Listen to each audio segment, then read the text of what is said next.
கடவுள் அருள் டிவி நேயர்களுக்கு அடியேன் உங்கள் சிவயோகி சிவசக்திமான் சுவாமிகள். இந்த பதிவில் சுக்கிர பெயர்ச்சி அதனுடைய பலாபலம் தான் இப்போ சொல்ல போகிறோம். சுக்கிரனுடைய பார்வை வந்து ஒரே பார்வை தான், 7ஆம் பார்வை மட்டும்தான் சுக்கிரனுக்கு உண்டு. அந்த வகையில் இப்போ சுக்கிரன் வருகிற 3/12/2024 30/12/2024 ஒரு 27 நாட்கள் வச்சு. அப்போது இது நாள் வரைக்கும் தனுசு ராசியில் இருந்த சுக்கிர பகவான் மகர ராசிக்கு பிரவேசம் ஆகிறார்.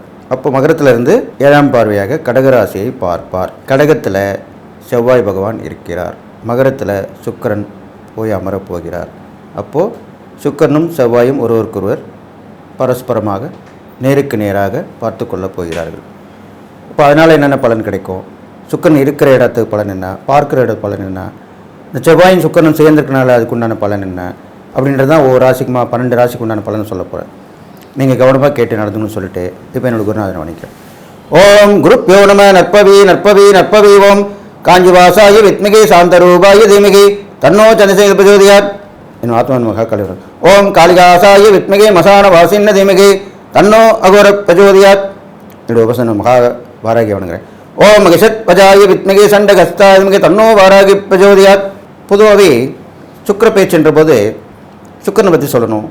சுக்கிரனுடைய இருக்கிற காலகட்டங்கள், அது இருக்கிற இடம், பார்க்குற இடம், இதை பற்றிலாம் சொல்லணும். பொது பலன் தான் சொல்கிறது வழக்கம் எந்த ஒரு பயிற்சியிலுமே. அப்போ அந்த வகையில் பார்க்கும்போது இது நாள் வரைக்கும் தனுசு ராசியில் சுக்கிரன் இருந்தார். ஏண்டாப்பா அவர் வந்தார், என்ன தான் பண்ணார், ஒன்றுமே புரியல, ஒன்றுமே தெரியல, அப்படி தான் இருந்தது இந்த காலகட்டங்கள். ஏன்னா தனுசு ராசின்ற போது குருவுடைய ராசியாக சொல்லப்படுது. அப்போ சுக்கிரனுக்கும் குருக்குமே ஆகாது. சுக்கிரன் அசுர குருன்னா, குரு வந்து தேவகுரு. இப்போ 2 பேருக்குமே ஆகாது. ஒரு பகை வீட்டில் இருந்தால் நம்ம என்ன பண்ண முடியும்? நட்பு வீட்டில் இருந்தால் எல்லாமே செய்ய முடியும், போக முடியும். பகை வீட்டில் இருந்தால் ஒருத்தர் பார்த்துக்க மாட்டோம், பேசிக்க மாட்டோம், அப்படி தான் இருப்போம், ஏனோ தானோன்னு இருப்போம். அப்படி தான் அந்த சுக்கிரன் வந்து உங்களுக்கு பலனை கொடுக்காம இருந்தார். இப்போது மகர ராசிக்கு வந்துட்டார். மகர ராசின்ற போது சனியோடைய வீடு, நட்பு வீடு, சனி பகவானுடைய வீடு. இப்போது அந்த மகர ராசியில் சனி பகவான் வந்த பிறகு நல்லதுதான் செய்வார், நட்பு வீடு தான். அது இல்லாமல் அவருடைய பார்வை 7ஆம் பார்வையாக ஒரு நேரடி பார்வை கடகராசியில் விழுது. இப்போ கடகராசின்ற போது சந்திரனுடையது. சந்திரனும் சுக்கிரனுமே 2 பேருமே ஒருத்தர் பார்த்தாலோ இணைந்தாலோ நல்ல ஒரு வளர்ச்சியை கொடுக்கக்கூடிய அம்சமாக சொல்லப்பட்டிருக்கு ஜோதிட சாஸ்திரத்தில். 2மே பெண் கிரகங்கள் தான். பெண்களுக்கு வரிசையில் இந்த சுக்கிரன் செவ்வாய் சந்திரன் சுக்கிரன் பெண் கிரகங்கள் சொல்லப்படுது. அதனால் அந்த பார்க்குற இடமும் நல்ல விஷயமாக தான் இருக்க போகுது.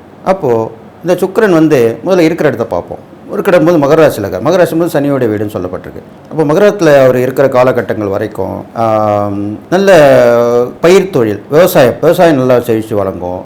பயிர்கள் எல்லாமே நல்லா இருக்கும். நிறைய விவசாயம் பண்ணி மக்களுக்கு தேவையானவர்களை பூர்த்தி பண்ணுவாங்க. விவசாயிகள் சந்தோஷமாக இருப்பாங்க. அது இல்லாமல் மகரத்தில் சுக்கிரன் இருக்கிறனால கரெக்டாக மக்கள் நடந்துக்குவாங்க. அரசாங்கத்தார், மக்கள் எல்லாமே கரெக்டாக சொன்ன வாக்கு தவறாமல் இருப்பாங்க. அதுதான் அப்படி சொல்லியிருக்கேன். இது மாதிரிலாம் நடக்க போகுது. அது இல்லாமல் இந்த சுக்கிரன் வந்து வாகனகாரகன், கலத்திரகாரன் சொல்லப்படுறார். அப்படி பண்ணும்போது புதுவிதமான வாகனங்கள் தயாரிப்பில் நம்ம நாடு சிறந்து விளங்க போகுது. புது வாகனங்கள். இப்போ உதாரணத்தை எடுத்துட்டோமா, இப்போ ரட்டன் தாத்தா வந்து புதுசாக ஒரு நானோ காரை வந்து பழைய பேர் தான் புது வடிவமாக கொடுத்து வந்து வெளியிட்டிருக்காங்க. இது ஒரு உதாரணத்துக்காக சொல்கிறேன். அந்த மாதிரி புதுவிதமான வாகனங்கள் உற்பத்தி வரப்போகுது. அது வாகனன்றா ரோட்டில் போகிற வாகனம் மட்டும் இல்லை, வாகனம், நீரில் போகிற கப்பல், ரயில், தண்டவாளங்களில் போகிற ரயில், எல்லாமே சொல்லலாம். எல்லாமே வாகனம் தானே, போக்குவரத்துக்கு வேண்ட வாகனம் தானே, ஏரோப்ளைன், எல்லாமே வாகனம் தான். அந்த மாதிரி வாகனங்கள் புதுவிதமான அதில் வந்து கொஞ்சம் ஸ்பெஷலாக அட்வான்டேஜ் மக்களுக்கு யூஸ் ஆகிற மாதிரிலாம் பண்ணி அது கொண்டு வர போகிறாங்க. அது நடக்கும். இது இல்லாமல் பெண்கள் கை ஓங்கி இருக்கும். பெண்களுடைய முன்னேற்றத்துக்கு பாடுபட போகிறவங்களாம் நல்லா இருப்பாங்க. அவங்களுடைய குறிக்கோள் நிறைவேறும், கோரிக்கை நிறைவேறும்.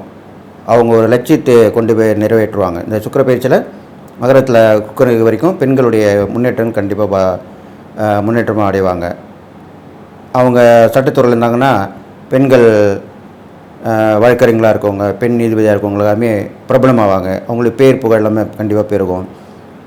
அரசியல் சினிமாவில் இருக்கவங்க கூடியவங்க எல்லாமே நல்லா சேர்ந்து விளங்க போகிறாங்க. அது ஆனந்தாலும் பெண் இருந்தாலும்.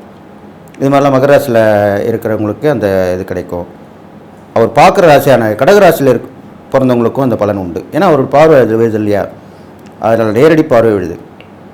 அப்போது கடகராசியில் பிறந்தவங்களுக்குமே நல்லா இருப்பாங்க. அரசியல், சமூகம், சினிமா இதெல்லாமே துறையில் முன்னேற்றமாவாங்க. பெரும்பாலும் சுக்கிரன் வந்து கலைத்தொழில் கொடுக்கக்கூடியவர். அப்போ சினிமாவில் இருக்கவங்க கண்டிப்பாக முன்னேற்றமாவாங்க. புதுவிதமான வாய்ப்பு கிடைக்கும், புதுவிதமான பொறுப்பு கிடைக்கும். அதில் முன்னேற்றமாவாங்க. திடீர்னு ஃபேமஸ் ஆகிடுவாங்க. ஒரு படம் தான் வெளியே வரும், அதில் ஃபேமஸ் ஆகிடுவாங்க. அப்படி தான் இந்த காலகட்டம் இருக்க போகுது. அந்த மாதிரிலாம் நடக்க போகுது. அது இல்லாமல் பெண்களுக்கு தேவையான பொருட்கள் தயாரிப்பில் அவங்க சிறந்து விளங்க போகிறாங்க. அதை ஈடுபடுத்துகிறவங்க நல்ல லாபம் சம்பாதிப்பாங்க. இது மாதிரிலாம் நடக்கும். கடல் கடந்த வாணிபம் கண்டிப்பாக சிறக்கும். ஷிப்பிங் சொல்கிறோம் இல்லையா, அதில் உள்ளவங்களாம் நல்ல முன்னேற்றம் அடைவாங்க. இதெல்லாமே இந்த சுக்கிர பேச்சில் நடக்க போகுது. இது இல்லாமல் சுக்கிரனுடைய காரகத்துவம் சொன்ன மாதிரி சுக்கிரனுக்கு அதிபதி லக்ஷ்மின்னு சொல்லக்கூடியது. அப்போ அந்த சுக்கிர பேச்சிலலாம் நீங்கள் பொதுவாகவே வணங்கக்கூடியது மகாலட்சுமி. லக்ஷ்மி வழிபடலாம். லக்ஷ்மினா மகாலட்சுமின்ட்டு வழிபடணும் அவசியம் இல்லை, அஷ்டலட்சுமின்னு வழிபடலாம்.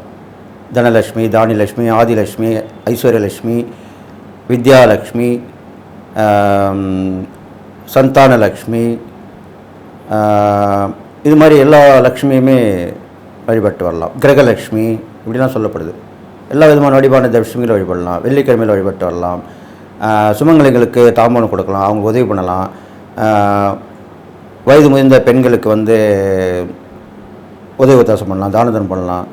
இது மாதிரிலாம் பண்ணிட்டு வரலாம். இதெல்லாம் செஞ்சுட்டு வந்தால் கண்டிப்பாக சுக்கரனுடைய அருள் கண்டிப்பாக கிடைக்கும். சுக்கரனுக்கு இது மாதிரிலாம் பண்ண பிடிக்கும், அதுக்காக தான் அப்படி சொல்லியிருக்கேன். இது மாதிரிலாம் பண்ணிட்டு வரணும். அவர் சொகுசான வாழ்க்கை, ஏகபோக வாழ்க்கை வாழக்கூடியவர். அப்போது மக்களுக்கு எல்லாமே அந்த சுக்கரன் நல்ல இடத்துலேருந்து நல்ல இடத்த பார்க்கறனால வசதி வாய்ப்புகளுக்கு பெருகும். கண்டிப்பாக சாதாரண வீட்டில் இருந்தவங்க நல்ல வீட்டுக்கு போயிடுவாங்க. இது பொது பலன் தான். நல்ல வீட்டுக்கு போயிடுவாங்க கண்டிப்பாக. அவங்க நேரங்காலம் எல்லாம் பார்த்து பொறுத்து இருக்குது. அதுவும் நல்லா அமைஞ்சிச்சுன்னா புது வீட்டுக்கு போயிடுவாங்க. சில பேர் வீடு கட்டி கூட்டி போவாங்க, வீடை வடிவமைப்பாங்க, இன்டீரியர் டெக்கரேஷன் போட்டு பண்ணுவாங்க. இது மாதிரிலாம் நடக்கும். இது இல்லாமல் நாட்டுக்குன்னு பார்த்தீங்கன்னா நல்ல ஏன்னா அசுரகுருன்ற போது சுக்கிரன் அவர் நல்ல இடத்துலேருந்து நல்ல இடத்த பார்க்குறார். அப்போது போர் சம்மந்தப்பட்ட விஷயங்கள் எல்லாமே முடிவுக்கு வரும், சமாதானமாகப்படுவாங்க, நம்மளை கண்டு பயப்படுவாங்க, இந்தியாவுடைய திறமையை கண்டு வியப்பாங்க, எல்லா நாடுகளுமே வரவேற்பாங்க, இந்திய நாட்டை பற்றி பேசுவாங்க, இந்திய நாட்டில் பொருளாதாரம் முன்னேற்றத்துக்கு வழிவகுப்பாங்க, நிறைய உதவி ஒத்தாசெல்லாம் பண்ணுவாங்க பல நாடுகள்லாம் சேர்ந்து. இதெல்லாமே நடக்க போகுது இந்த மாதிரி காலகட்டங்கள்னு சொல்லிட்டு எல்லாமே நடக்கும். இதெல்லாம் பொது பலன் சொல்லியிருக்கேன். மக்கள் எல்லாமே இதை கேட்டு நடக்கணும். இதுக்கப்புறம் பார்த்திங்கன்னா இந்த சுக்கிர பயிற்சி பலனை கவனமாக கேட்டு நடந்தீங்கன்னா, நான் சொல்லக்கூடிய இந்த பரிகாரங்கள் ஒவ்வொரு ராசிக்கும் சொல்லக்கூடிய பலன்களை கேட்டு நடந்தீங்கன்னா கண்டிப்பாக நல்லது நடக்கும். இது பொது பலன் தான். உங்களுக்கு தனியாக ஜாதகம் பார்க்கணும்னு நினச்சிங்கன்னா என்னுடைய ஆலோசனைன்னு போட்டு என்னுடைய நம்பர் கொடுத்துருப்பாங்க. அதில் நீங்கள் வந்தீங்கன்னா வாட்ஸ்அப்பில் வரலாம், எனக்கு ஃபோன் பண்ணி பேசலாம். நான் பிஸியாக இருந்தால் வாட்ஸ்அப்பில் என்ன ரிஜிஸ்டர் பண்ணலாம். அப்போ நான் உங்களுக்கு ஜாதகம் பார்த்து சொல்லுவேன் ஆன்லைனில். நீங்கள் இந்த வீடியோவை ஸ்கிப் பண்ணாமல் பார்க்கணும். இந்த சுக்கிர பயிற்சி உங்களுக்கு எல்லா வகையிலுமே ஏற்றமாக இருக்க போகுன்னு சொல்லி எல்லா நாளும் பெற்று வாழ்வுன்னு சொல்லி வாழ்த்தி இப்போது 12 ராசிக்குள்ளான பலன்களை பார்க்கலாம். உங்கள் ராசிக்கு 6ஆம் இடத்துல சுக்கிரன் இருக்கார். அவர் உங்களுடைய ராசியோடைய 12ஆம் இடத்தை பார்க்குறார். அந்த இருக்கிற இடமான 6ஆம் இடத்து பலனும் பார்க்குற இடமான 12ஆம் இடத்து பலன் தான் இப்போ சொல்ல சுக்கிர பயிற்சியில் எதாவது சொல்லணும். அப்போ நீங்கள் கவனமாக கேட்டுக்கணும். பெரும்பாலும் இதனால் வரைக்கும் இந்த சுக்கிரன் 5ஆம் இடத்துல சுக்கிரன் இப்போ 6ஆம் இடத்துக்கு வந்துட்டார். அப்போ 6ஆம் இடத்துல சுக்கிரன் இருக்கும்போது என்னென்ன நடக்கும்? 6ஆம் இடம்ன்றது ஒரு ருணரோக சத்ருஸ்தானம் சொல்லப்படுது. இருந்தாலும் சுக்கிரன் சனியோட வீடு நட்பு வீட்டில் தான் வந்திருக்கார். அப்போது இதனால் வரைக்கும் கேட்ட கடன் கிடைக்காமல் இருந்தது, கடன் கண்டிப்பாக கிடைக்கும். கண்டிப்பாக கடன் கிடைக்கும். சிம்மராசிக்காரங்களுக்கு இதனால் வரைக்கும் ரொம்ப கஷ்டப்பட்டுருப்பீங்க. ஏற்கனவே பிரச்சனைகள், நிறைய கிரகங்கள் சரியில்லாத பிரச்சனைகள் இருந்தது, வெளியே சொல்ல முடியாமல் இருந்திருப்பீங்க. அதெல்லாமே இப்போ ஓரளவுக்கு நல்லாயிடும். இந்த சுக்கிர பயிற்சியில் கேட்டதில் கடன் கிடைக்கும், வழக்குகள் முடிவுக்கு வர மாதிரி இருக்கும், நோய் நொடி இருந்தாலும் தீர்ந்துடும். இதெல்லாமே சரியாகும். ஏன்னா சுக்கிரனுடைய அம்சமாக சுக்கிரன் நல்லா செய்யக்கூடியவர், எல்லாமே உடனுக்குடன் பண்ணக்கூடியவர், பேர் வாங்கக்கூடிய விசேஷமானவர். அவரை நினைக்கணும், அவரை பற்றி பேசணும், இப்படி தான் விரும்புவார் எப்பவுமே. அதெல்லாம் அவங்களுக்கு நல்லது நடக்க போகுது. அது இல்லாமல் ஒரு 12ஆம் இடத்தை பார்க்குறாரு இல்லையா, அப்போ 12ஆம் இடம்ன்ற போது வெளியூர் வெளிநாட்டு வாய்ப்பு தொடர்பு கிடைக்கும். பெரும்பாலும் சிம்மராசிக்காரங்களுக்கு நான் நிறைய இடத்துல சொல்லியிருப்பேன், எப்பவுமே கஷ்டப்படுற ராசி கிரகங்கள் சரியில்லாமல் இருந்தாக்கா இடம் மாற்றம் வேணும்னு சொல்லியிருப்பேன். தன்னோட சொந்த வீட்டில் இருக்கக்கூடாது, தெரிஞ்சவங்க 5 போய் தங்கிக்கலாம், இல்லைனா வெளியூரில் வேலை வாங்கிட்டு அங்கே போய்க்கலாம், இல்லை வெளிநாட்டு போகலாம், இப்படிலாம் போயிருக்கலாம். அப்படி போனவங்களுக்கு கண்டிப்பாக நல்லது நடக்கும். அது இப்போ உள்ள காலகட்டத்தில் கண்டிப்பாக போயிட்டு வரலாம். இந்த சுக்கிர பயிற்சியில் கண்டிப்பாக போயிட்டு வரலாம். தொடர்ந்து அங்கேயே இருக்கணும்னு அவசியம் இல்லை, ஒரு டைமிங் தான், போயிட்டு வரலாம், தப்பு கிடையாது. அது மாதிரி பண்ணிட்டீங்கன்னா நல்லது நடக்கும். கணவன் மனைவி அன்பின் கண்டிப்பாக உங்களுக்கு கை கூடும், அது கண்டிப்பாக இருக்கும். சிறு பிணக்குகள் இருந்தால் கூட சரியாயிடும். இப்போ இந்த சுக்கிரன் மாறினோடனே சரியாயிடும், அந்த பிணக்குகள் போயிடும், கொஞ்சம் அந்யோன்யம் கிடைக்கும். அது இல்லாமல் நஷ்டங்கள் ஏற்பட்டுருக்கும். நிறைய செலவு தேவையில்லாததுக்கெலாம் வாங்கி போட்டிருப்பீங்க, அதெல்லாம் செலவாக இருக்கும், அதெல்லாம் வீண் செலவாக இருக்கேன்னு நினைப்பீங்க. அதெல்லாமே இப்போ கொஞ்சம் மட்டுப்படுத்தப்படும், கொஞ்சம் குறைச்சிப்பீங்க, யோசிப்பீங்க, இது வேண்டாம், இது வேணும், இது வேண்டாம் அப்படின்னு யோசிப்பீங்க. அது எப்பயுமே கிரகங்கள் தான் நம்மளை நவகிரகங்கள் தான் நம்மளை ஆளுமை செய்யுது மக்களுக்கு. அது நிறைய பேருக்கு தெரிய மாட்டுது. அப்போது அது காலகட்டத்தில் அது செய்ய தான் செய்யும். அப்போது இந்த நேரத்தில் உங்களுக்கு நல்ல எண்ணங்களை மனசில் விதைச்சி நஷ்டங்கள் வராமல் பார்க்கும். அதுதான் சொல்ல விஷயமா இருக்குது. அப்போ நீங்கள் இந்த நேரத்தில் செய்யக்கூடிய இறைப்பறிகள் பார்க்கும்பொழுது சுக்கிர பயிற்சி தான் சொல்லிட்டு வரேன். அப்போது சுக்கிரனுடைய அம்சமான லக்ஷ்மி வழிபாடு, அம்மன் வழிபாடு இது மாதிரிலாம் வச்சுட்டு வரலாம். அப்போ சிம்மராசின்னு பார்க்கும்போது அவர் 6ஆம் இடத்துல வந்திருக்கார். 6ஆம் இடத்துல வந்திருக்கும்பொழுது 6ஆம் இடம் மறைவிசானம் சொல்லப்படுது. மறைவிசானம் சொல்லப்படுது. அப்போ சனியோட வீடும் சொல்லப்படுது. அப்போது நல்லா கேட்டுங்க. அதாவது அந்த அம்மன் எப்படி இருக்கணும்னு கேட்டிங்கன்னா, உங்களுக்கு மேற்கு பார்த்த அம்மன். எப்பவுமே பொதுவாக கிழக்கு வடக்கு தான் பார்த்துருப்பாங்க தெய்வங்கள். தெற்கு மேற்கு இருக்கும். அதுதான் பரிகார ஸ்தலம்னு சொல்லுவாங்க. நிறைய கோயில் அது மாதிரிலாம் இருக்குது. அதை நீங்கள் தேடி கண்டுபிடிக்கணும். அப்போ மேற்கு பார்த்த அம்மன் யாராக இருந்தாங்கன்னா அதை வழிபட்டு வரலாம். அந்த மாதிரி அம்மன் வழிபட்டு வந்தால் அவங்களுக்கு விசேஷமாக சொல்லப்படுது. நல்ல பலன்கள் கிடைக்கும். முருகப்பெருமன் வழிபட்டு வரலாம். வெள்ளி தேவனத்துக்குரிய முருகப்பெருமன் வழிபட்டுலாம். லக்ஷ்மி நாராயண பெருமாள், அப்புறம் ஸ்ரீதேவி பூதேவி சமேத வெங்கடாஜலபதி பெருமாள் இப்படிலாம் வழிபட்டு வரலாம். இது மாதிரிலாம் பண்ணிட்டு வரணும். இது இல்லாமல் நீங்கள் சிம்மராசியாக இருக்கிறனால உங்களுக்கு சிவனுடைய அம்சம் வழங்குது. சூரியன் சிவனுடைய அம்சம் சொல்ல போகிறார். அப்போது சிவனுடைய அம்சமாக சொல்லக்கூடிய அந்த கங்காதீஸ்வரர் அவரை வழிபட்டு வரலாம். கங்காதீஸ்வரர் தலையில் கங்கை வச்சுருப்பார். அப்படிப்பட்ட அந்த ஈஸ்வரர் கங்கைன்ற போது அதுவும் பெண் தெய்வம் தான். அந்த தெய்வத்தை தலையில் வச்சிருக்கக்கூடிய சிவபெருமானை இந்த காலகட்டத்தில் வழிபட்டுடணும். இந்த சுக்கிர பயிற்சியில் வழிபட்டீங்கன்னா ரொம்ப விசேஷம். அப்போ கங்காதீஸ்வரரை வழிபட்டு வந்தால் உங்களுக்கு வற்றாத பண வரவு கிடைக்கும், பிரச்சனைக்கு தீரும், தடை தாமல் விலகும், எல்லாமே நடக்கும். தான தர்மம் பண்ணும்போது பார்க்கும்பொழுது நிறைய ஆன்மீக பெரியவர்கள், ஒன்றும் இல்லாமல் வயதில் முதிர்ந்தவர்கள், முதியோர்களுக்கு அவங்களுக்கு உதவி பண்ணிட்டு வரலாம், தான தர்மம் பண்ணிட்டு வரலாம். பெரும்பாலும் நீங்கள் செய்யக்கூடியது அவங்களுக்கு பசியை போக்குறது. அதுதான் முக்கியமான. வயிற்றில் உள்ள பசி, உள் பசி, உள் சொல்லலையா, எந்த தானம் பண்ணாலுமே பத்தாது. அன்னதானம் பண்ணால் கண்டிப்பாக போதுன்ற வரைக்கும் சாப்பிட்டு அதுக்கப்புறம் கேட்க மாட்டாங்க அவங்களே. அப்படி பண்ணி அந்த அன்னதானம் பண்ணிட்டு வரலாம். அந்த அன்னதானம் பண்ணிட்டு வந்தால் நல்லது. அந்த அன்னதானம் பண்ணும்போது பெரும்பாலும் சுக்கரனுக்குரிய அந்த மொச்சை, அது சுண்டல் தயாரித்து பண்ணலாம், இல்லை பொரியலில் சேர்க்கலாம், இது மாதிரிலாம் பண்ணலாம். அது மாதிரி பண்ணி அதை சமைச்சு அதை போட்டுட்டு வாங்க.